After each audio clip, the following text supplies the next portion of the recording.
महाराष्ट्र के एक स्कूल को सुप्रीम कोर्ट से उनका जो पेंडिंग रजिस्ट्रेशन था वो रजिस्ट्रेशन और ग्रांट ये दोनों सुप्रीम कोर्ट के ऑर्डर के कारण मिले।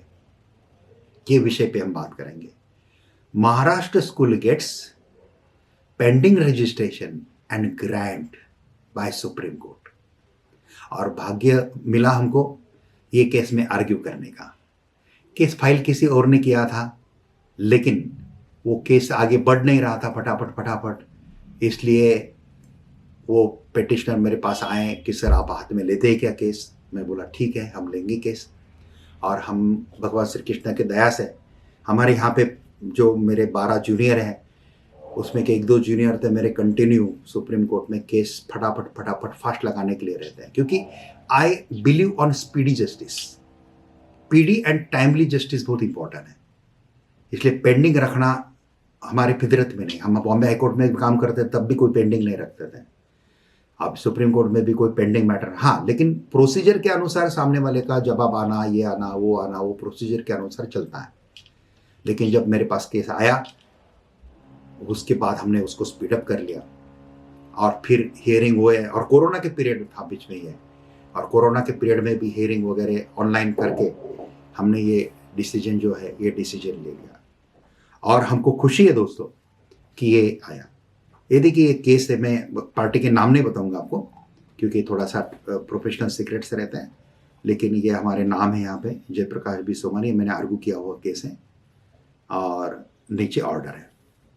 और इसमें केस में प्रॉब्लम क्या था कि केस में इन्होंने बॉम्बे में एक स्पेशल बच्चों के लिए स्कूल खोलना था उनको, और उन्होंने एक स्कूल जो है ये लातूर एरिया से, महाराष्ट्र में एक लातूर एरिया से, वो लातूर एरिया से वो स्कूल परचेस कर लिया। एक स्कूल उन्होंने बाय कर लिया लाइसेंस के साथ, लेकिन वो ट्रांसफर होने के बीच में क्यों तो भी किसी ने टांग अड़ा दिया और वो बोला नहीं ये हमको चाहिए वगैरह वगैरह, ऐसा वो विवाद में फंसा रहा। फिर वो हाई कोर्ट गए, हाई कोर्ट में भी उनके फेवर में डिसीजन नहीं आया, फिर वो सुप्रीम कोर्ट में आए, सुप्रीम कोर्ट में केस एडमिट हो गया, और फिर वो आर्गूमेंट के लिए हमारे पास आए और हमने उसको प्रॉपरली एनालिसिस करके, बहुत अभी ये सिविल केसेस में थोड़े से नीचे के कोर्ट के, हाई कोर्ट के सभी डॉक्यूमेंट प्रॉपर देख के, प्रॉपर विटनेसेस ये सब देख के फिर आर्गू करने पड़ते हैं ये केसेस शांति से। और वो करने के बाद फिर बहुत अच्छा रिस्पोंडेंट इसमें महाराष्ट्र गवर्नमेंट है, महाराष्ट्र गवर्नमेंट ने भी बहुत अच्छा कोऑपरेट किया, बाद में अधिकारी लोगों ने भी बहुत कोऑपरेट किया।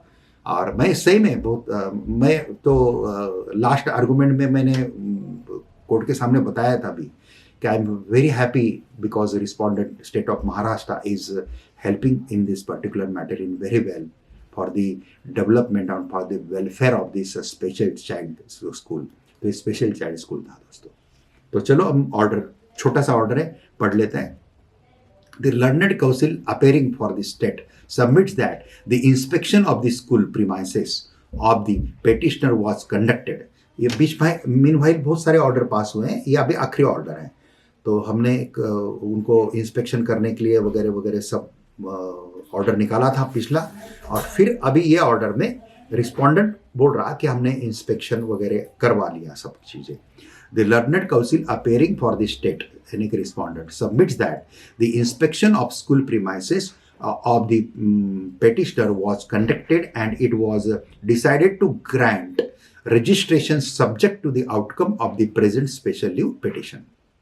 We find that the condition of the granting registration that is subject to the outcome of the present special leave petition is not warranted.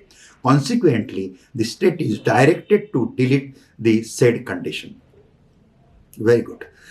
A consequence thereof, the petitioner and respondent number 1 shall be entitled to run their respective schools independently. The petitioner and respondent 1 school can apply for grant in aid, which request shall be considered by the state in accordance with law. In view above, the special leave petition is disposed of. तो बहुत अच्छा तरीका पास हुआ। ये order pass होने के बाद फिर उन्होंने ग्रांट के लिए अप्लाई किया, फिर उन्होंने ग्रांट दे दिया। और ग्रांट खाली उस डेट से नहीं दिया, ग्रांट 5 डेट से दिया। जिस डेट से वो स्कूल का रजिस्ट्रेशन मिलना था वो रजिस्ट्रेशन भी प्रॉपर मिला, ग्रांट भी 5 डेट से मिला। और वो स्कूल चलाने वाले जो लोग हैं उन्होंने बहुत अच्छा एक आभार का पत्र वित्र हमको भेजा। तो उसका बहुत खुशी होती है कि हम दिल्ली में बैठ के, हम तो महाराष्ट्र के ओरिजिनल, लेकिन दिल्ली में बैठ के जब भारत के अलग अलग एरिया के लोगों का सेवा करने की कोशिश करते हैं और भगवान श्री कृष्ण के दया से, कृपा से और मेरे गुरु नानी पालखेवाला इनके आशीर्वाद से हमें काम करते हैं और दिल लगा के करते हैं बस। और इसमें हमको मज़ा आता है, न्याय देने में, किसी को रिजल्ट देने में बहुत मज़ा आता है हमको। और हम केस ये टीडियस हैं, इतना पढ़ने का, इतना कौन पढ़ेगा, इतना कौन ये करेगा, ऐसा बिल्कुल कभी नहीं लगता है। कभी कभी हम नींद भी नहीं आती है, पढ़ते रहते हैं दोस्तों, क्योंकि हमारे फील्ड में वो बहुत ज़रूरी है। और हमारा एक ही लक्ष्य रहता है, जो न्याय मांगने के लिए आया बस उसके फेवर में न्याय आना चाहिए।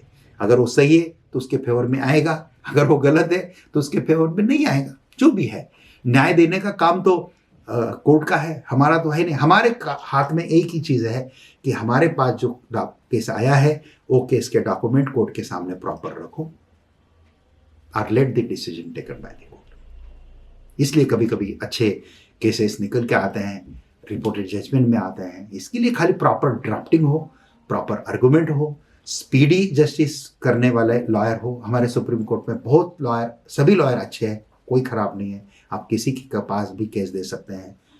लेकिन जो लॉयर आपके लिए निकनिष्ठ है, बातें अच्छे करता है, प्रॉपर आपके समझाता है, खाली सस्ते के चक्कर में मत पड़ो। सुप्रीम कोर्ट में कैंपस में जाके लॉयर कभी ढूंढना नहीं है, वहाँ पे चीटर लोगों के ही कब्जे में आप आ जाएंगे। चीटर लोग बोलने में बहुत होशियार है, सस्ते के चक्कर में अड़का देंगे। और वो लॉयर भी नहीं रहते, वो टॉट्स रहते हैं, और लॉयर के भेष में घूमने वाले कुछ लोग रहते हैं। इसलिए कभी उनके चक्कर में नहीं आना। आप फ़ोन पे, गूगल पे इधर सर्च करके उनके साथ बात करके लॉयर के साथ प्रॉपरली, जाने की भी ज़रूरत नहीं, आप PDF करके भेज सकते हैं। सब कुछ बात है, फ़ोन पे भी पैसा ट्रांसफ़र होता है, फिजिकली आने की भी ज़रूरत नहीं है। मेरे पास 100 केसेस आते हैं तो 95 लोग मिलने के लिए आते ही नहीं है। 5 लोग आते हैं जो आजू बाजू के, पंजाब के इधर उधर के रहते हैं। वो बोलते हैं नहीं साहब नज़दीक है, 2 घंटे में हम आ जाते हैं। मैं बोला आ जाओ, कोई प्रॉब्लम नहीं है। या किसी किसी का विश्वास नहीं बैठता है, ये ज़ुबानी सही में वकील है नहीं है, ये भी टॉट है, ऐसा कभी कभी हो सकता है दिमाग में, तो कभी कभी वो देखने के लिए आ जाता है, ऐसा होता है। लेकिन दोस्तों, रिपोर्टेड लॉयर, अच्छे लॉयर जो है वो कोई प्रॉब्लम नहीं है, बहुत अच्छे लॉयर है हमारे भारत में। बस आपका ट्रस्ट चाहिए, विश्वास चाहिए और आपका डेडिकेशन चाहिए। बस इतना ही बोलूँगा, आज के लिए इतना काफ़ी है। Jai Hind, Vande Mataram. Thank you very much. नमस्कार, मैं पूजा राय आपको एडवोकेट जयप्रकाश सोमानी जी का थोड़ा सा परिचय करके देती हूँ। जयप्रकाश बंसीलाल सोमानी सर्वोच्च न्यायालय में अधिवक्ता हैं। 12 जूनियर के साथ वो लॉ फर्म चलाते हैं, जिसमें 5 AOR हैं। सोमानी जी भारत के हर राज्य और केंद्र शासित प्रदेश के मैटर बखूबी हैंडल करते हैं। सुप्रीम कोर्ट केस लॉ के ऊपर उनकी 61 किताबें प्रकाशित हुई हैं, जो Amazon और फ्लिपकार्ट पे अवेलेबल हैं।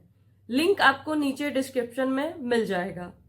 भारत के लगभग सभी हाई कोर्ट और डिस्ट्रिक्ट कोर्ट के अधिवक्ता इन किताबों का उपयोग करते हैं।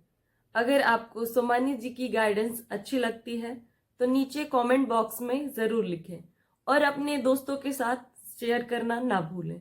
हाँ, अगर आपने चैनल को सब्सक्राइब नहीं किया है तो सब्सक्राइब कर लें और बेल आइकन को दबाना ना भूलें, ताकि हमारा कोई भी नया वीडियो आता है उसका अपडेट आपको मिल सके। जय हिंद।